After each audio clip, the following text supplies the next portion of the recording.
అండి మా షాప్లో ఇవాళ వచ్చేసి సడన్గా అయితే కర్జకాయల ఆర్డర్ వచ్చాయి. ఇంకా అందుకనేసి వర్కర్స్ని అప్పుడప్పుడు పిలిపించాము. పొద్దున్న అయితే వచ్చింది ఆర్డర్. రేపు పొద్దున్న కల్లా ఒక 60-70 కేజీలు అయితే కర్జకాయలు రెడీ చేసి ఇవ్వాలి.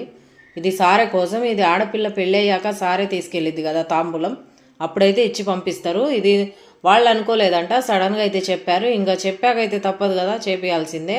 అయితే జాగ్రత్తగా చేయాలి. ఈ పిండి పెట్టడం అల్లటము మొత్తం కేర్ఫుల్గా చేయాలి. ఆయిల్లో వదిలేటప్పుడు కూడా చాలా జాగ్రత్తగా చేయాలి, లేకుంటే ఇరిగిపోవటం ఆయిల్ అంతా పాడైపోతుంది. నీట్గా అయితే చేసుకొని జాగ్రత్తగా అయితే వెళ్ళాలి. మీలో ఎంతమందికి ఈ కర్జికాయలు అంటే ఇష్టమో కామెంట్ చేయండి.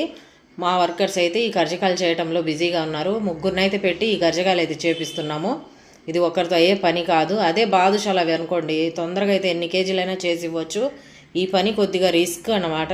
రిస్క్ అయినా దీంట్లో టేస్ట్ ఉంటుంది. ఇది ట్రెడిషనల్ కాబట్టి ఇదే ఇష్టపడతారు. మనం ఏది ఆర్డర్ తీసుకుంటే అది చేసి ఇవ్వాలి. ఇవాళైతే మా షాప్లో ఆర్డర్ వర్క్